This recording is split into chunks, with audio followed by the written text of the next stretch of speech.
വാർത്തകൾ തുടരുന്നു. പെരിഞ്ഞനം പന്തൽക്കടവിൽ വേലിയേറ്റത്തെ തുടർന്ന് വള്ളവും വലയും നശിച്ചു. പെരിഞ്ഞനം സ്വദേശി കണക്കാട്ടുശ്ശേരി വിജയന്റെ വള്ളവും വലയുമാണ് നശിച്ചത്. വെള്ളിയാഴ്ച പുലർച്ചെ 3 മണിയോടെയായിരുന്നു സംഭവം. ശക്തമായ വേലിയേറ്റമുണ്ടായതിനെ തുടർന്ന് കരയിൽ കയറ്റിവച്ചിരുന്ന 2 വഞ്ചികളും 4 സെറ്റ് വലകൾക്കും കേടുപാടുകൾ സംഭവിച്ചു. വേലിയേറ്റത്തിൽപ്പെട്ട് വഞ്ചികൾ കൂട്ടിയിടിച്ച് തകരുകയും വലകൾ മണ്ണിട്ട് മൂടിയ നിലയിലുമാണ്. ഏകദേശം 1 ലക്ഷം രൂപയുടെ നഷ്ടം സംഭവിച്ചതായി ഉടമ പറഞ്ഞു.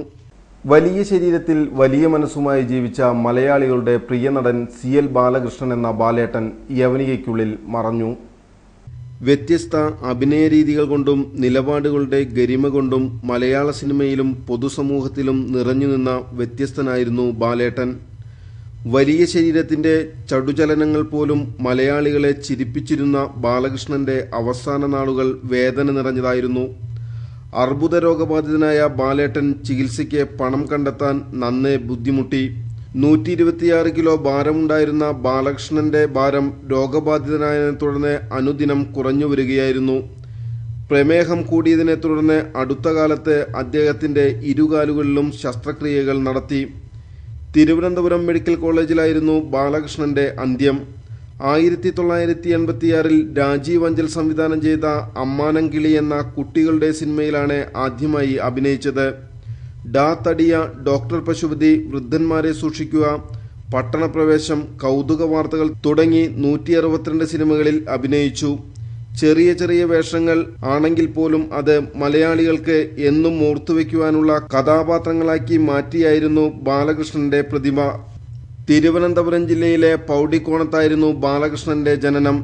72 വയസ്സുവരെ ജീവിച്ച ബാലകൃഷ്ണൻ 11 വർഷത്തോളം കേരള കൗമുദി പത്രത്തിൽ സ്റ്റാഫ് ഫോട്ടോഗ്രാഫറായും ജോലി നോക്കിയിട്ടുണ്ട്. പോലീസ് ഉണർന്നതോടെ കൊടുങ്ങല്ലൂർ മേഖലയിൽ സംഘർഷത്തിന് അയവ് വന്നു. കഴിഞ്ഞ 2 ദിവസങ്ങളിലായി സംഘർഷം നിലനിന്നിരുന്ന മേത്തല സമാധാനത്തിലേക്ക് നീങ്ങുന്നു. രാഷ്ട്രീയ സംഘർഷാവസ്ഥയുടെ പശ്ചാത്തലത്തിൽ മേത്തല മേഖലയിൽ പോലീസ് നടപടികൾ കർശനമാക്കി. രാത്രികാല പെട്രോളിംഗും വാഹന പരിശോധനയുമായി പോലീസ് രംഗത്തിറങ്ങിയതോടെയാണ് സംഘർഷത്തിന് അയവ് വന്നത്. നാളേറെയായി ഉരുണ്ടുകൂടിയ രാഷ്ട്രീയ സംഘർഷത്തിന്റെ തുടർച്ചയായാണ് ക്രിസ്തുമസ് ആഘോഷങ്ങൾക്കിടയിൽ സംഘട്ടനങ്ങൾ നടന്നത്. സംഭവവുമായി ബന്ധപ്പെട്ട് പോലീസ് നിരവധി പേർക്കെതിരെ കേസെടുത്തിട്ടുണ്ട്. ഇതിനിടെ കഴിഞ്ഞ ദിവസം പോലീസിനെ ആക്രമിക്കാൻ ശ്രമിച്ച കേസിലെ ഒരാളെ കൂടി അറസ്റ്റ് ചെയ്തു.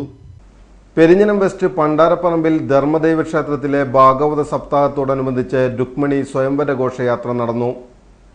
ചക്കാലയ്ക്കൽ മേനോത്തുകാവ് ഭഗവതി ക്ഷേത്രത്തിൽ നിന്നാരംഭിച്ച രുക്മിണി സ്വയംവര ഘോഷയാത്ര ഗണപതി ക്ഷേത്രം വഴി യജ്ഞവേദിയിൽ സമാപിച്ചു.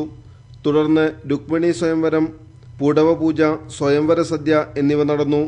ചടങ്ങുകൾക്ക് യജ്ഞാചാര്യൻ കിളിമാനൂർ രാജേന്ദ്രൻ നേതൃത്വം നൽകി.